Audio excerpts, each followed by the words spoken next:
Gallery experience. Who decides what is good art? Have you ever stood in front of a painting and thought, "That's amazing," and then looked at the label and discovered that someone else thinks it is a masterpiece, while you don't understand it at all? Or maybe the opposite happened. You loved a painting, but everyone around you seemed to ignore it. So who decides what is good art? The artist? The museum? The critics? The collectors? The art market? Or you? This is one of the most fascinating questions in the art world, because there is no universal measuring system for art. We can measure the size of a painting. We can identify the materials. We can study the technique. We can research the artist. But we cannot put a machine next to a painting and receive a score saying, "Good art, 94%. Art doesn't work that way, and that is exactly what makes the subject so complicated. Let's begin with the artist. Artists themselves have ideas about what makes their work successful. They may care about technique. Some care about emotion. Some care about originality. Some care about ideas. Some care about beauty. Others deliberately reject beauty. An artist might spend years developing a particular style. They may believe that breaking traditional rules is more important than following them. But does the artist get the final vote? Not necessarily. Once the artwork leaves the studio, other people begin interpreting it. Critics may write about it. Curators may exhibit it. Collectors may buy it. Museums may acquire it. Students may study it. And audiences may love it or hate it. All of these reactions become part of the artwork story. Now think about museums. Museums have enormous influence. When a museum places an artwork on its walls, it is telling visitors, "This work is important enough for you to spend time looking at it." That doesn't necessarily mean the museum is saying, "You must like this." It means, "This artwork is worth considering." But museums also make choices. They cannot display everything. There are millions of artworks in the world. A museum has limited space, so curators must decide what to include. They consider history, artistic influence, cultural significance, quality, representation, research, collections, and the relationship between different works. This means museums help shape our understanding of art history. But museums are not the only authority. Critics also play a role. For centuries, critics have written about artists and movements. They can introduce an artist to a larger audience. They can challenge an established reputation. They can influence collectors. They can create conversations. But critics can also be wrong. History has proven this many times. Artists who were dismissed during their lifetime can later become highly respected. And artists who were celebrated at one time can later become less important. So perhaps nobody has perfect judgment. Now let's talk about collectors. Collectors have enormous influence because they put money behind their opinions. When a collector spends a large amount of money on an artist, other people may pay attention.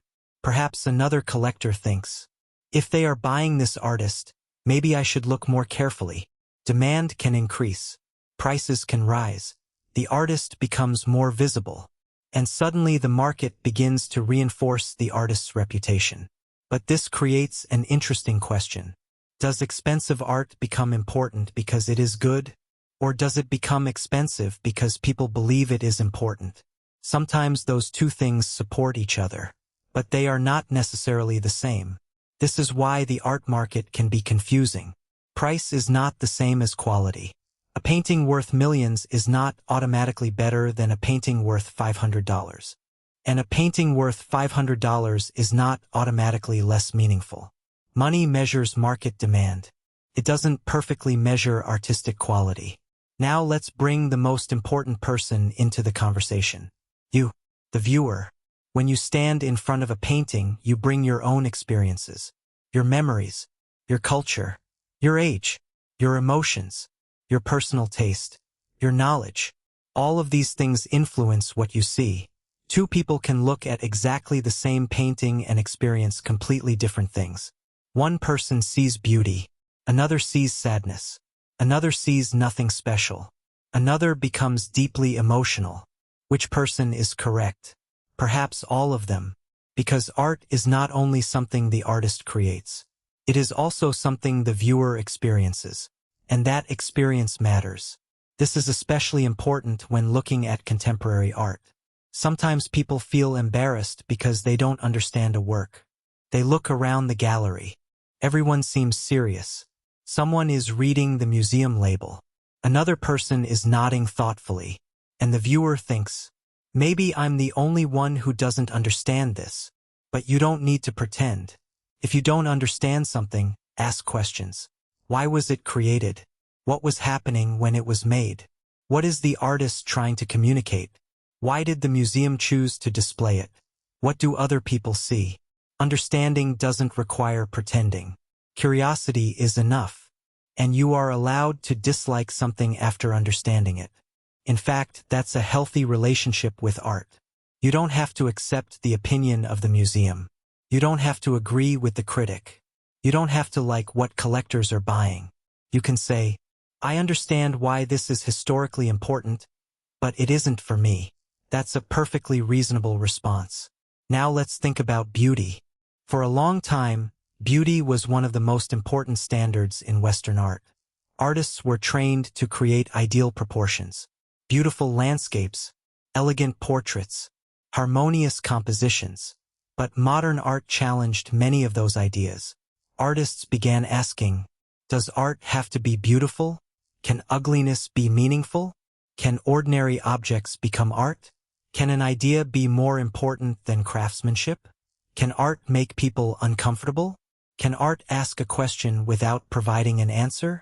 These questions changed the art world, and they continue to influence artists today. So perhaps the question isn't, what makes good art? Perhaps there are several questions. Is it technically strong? Is it original? Is it emotionally powerful? Does it communicate an idea? Does it challenge expectations? Does it influence other artists? Does it tell us something about its time? Does it make us think? Does it stay in our memory? Different artworks can succeed in completely different ways. A technically brilliant portrait may move us because it captures someone's personality. A simple abstract painting may affect us through color and rhythm. A disturbing artwork may force us to confront an uncomfortable subject. A quiet landscape may give us a moment of peace.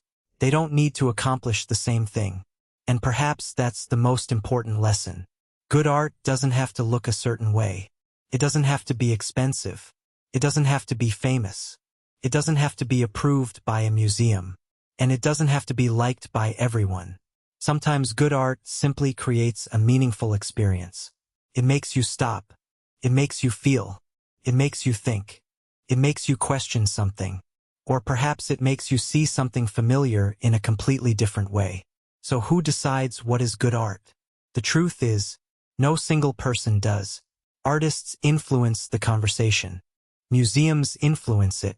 Curators influence it. Critics influence it. Collectors influence it.